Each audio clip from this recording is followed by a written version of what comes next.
Burkinabés, chers frères et sœurs, africaines, africains, amis de l'Afrique des libertés sur tous les continents, Europe, Asie, Amérique, Océan Atlantique et Indien, bienvenue à cette intervention ce soir.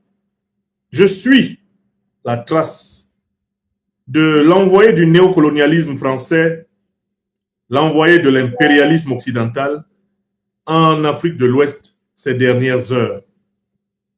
Il s'appelle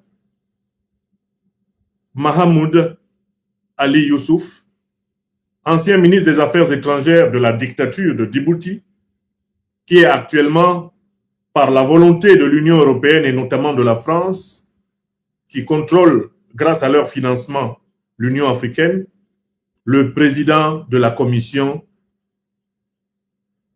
de l'Union africaine.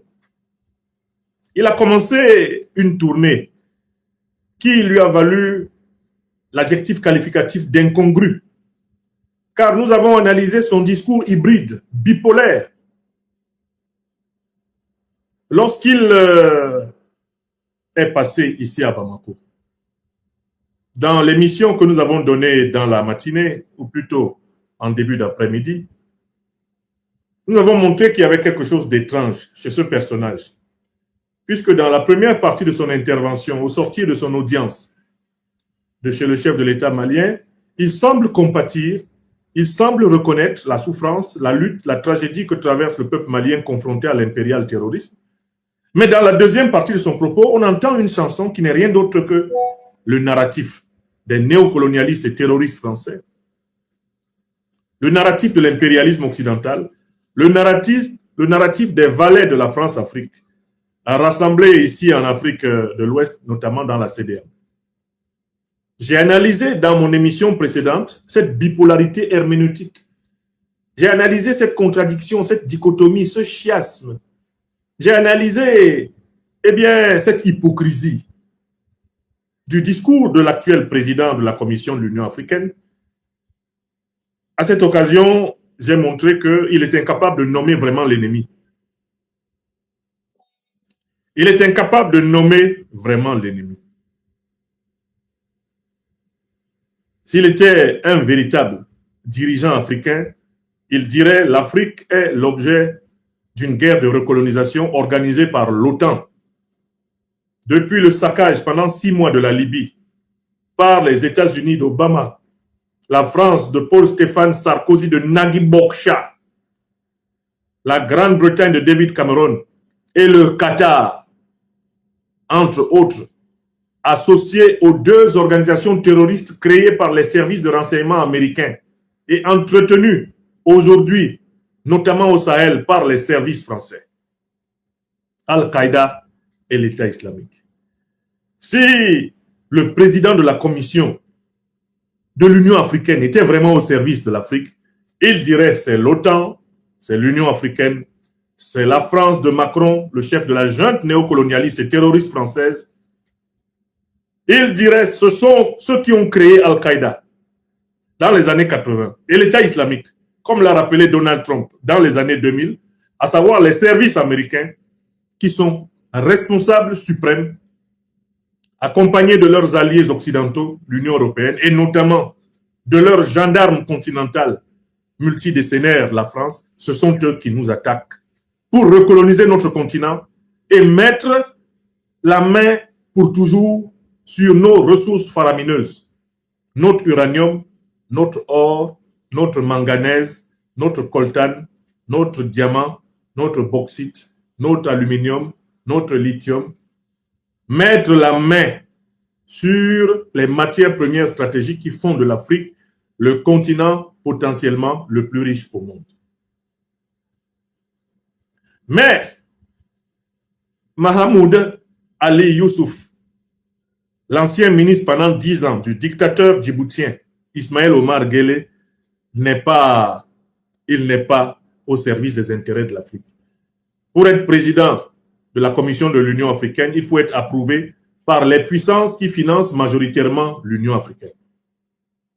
Ces puissances, je le rappelle une fois de plus, sont l'Union européenne à plus de 70% et la Chine, ce qui fait 77% des financements de l'Union africaine qui proviennent de l'étranger, et notamment de l'Union européenne. À travers cette Union européenne, c'est la France qui tient l'Union africaine. Et Mahamoud Ali Youssouf est un serviteur du néocolonialisme français. C'est ce qu'il est. Ce n'est pas une insulte, c'est la description. J'ai montré dans l'émission précédente que le type était incongru. Parce qu'il vient de Djibouti, où il est un haut dignitaire politique depuis 1992, quand il a été nommé directeur du département arabe du ministère des Affaires étrangères de son pays. Il a accompagné les grandes fraudes électorales de 1992 jusqu'à 2025, date à laquelle il a été élu, en réalité coopté par la France-Afrique, par l'Union européenne, coopté par l'OTAN à la tête de l'Union africaine. Il a accompagné les pires fraudes électorales à Djibouti, les pires tripatouillages constitutionnels. Et c'est lui qui vient à Bamako dire qu'il faut organiser de toute urgence des élections. C'est lui qui vient à Bamako oser dire que le régime du président Assimi Goïta est en dehors de l'ordre constitutionnel et doit rétablir l'ordre constitutionnel. Donc que ce régime serait extra-constitutionnel, hors constitution. Mais comme la manière inimitable de s'asseoir du néocolonialisme ne change jamais, après que le Mali lui ait rappelé les fondamentaux, que le président Assimi Goïta ait refusé de s'afficher publiquement avec lui, qu'il a été juste accompagné par le ministre des Affaires étrangères par politesse aux portes du palais et ait fait sa déclaration incongrue et biscornue, il a pris son avion et il a cru bon de continuer sa prédication contradictoire, insensée et absurde, qui est vomi par les Africains cultivés, renseignés et éveillés. Il a cru qu'il pouvait continuer son petit spectacle à Ouagadougou. Erreur. Comme on dirait à Abidjan, il a erréré. Il a erréré en allant répéter sa chanson à Ouagadougou. Écoutons d'abord la chanson qu'il a répétée à Ouagadougou avant de voir la réponse qui a été donnée à cette chanson par celui qui a été expressément désigné pour lui répondre, le premier ministre, eh bien, du Burkina Faso, le camarade Jean-Emmanuel Rimkalba Ouedraogo. Écoutons d'abord la chanson de l'homme et vous verrez à quel point il s'agit d'un néocolonisé notoire. Quelqu'un qui est incapable de combattre la fraude électorale, de dénoncer la fraude électorale à Djibouti et qui veut être professeur d'élection au Mali, qui veut être prédicateur de démocratie, une vraie foutaise, quoi, une vraie foutaise.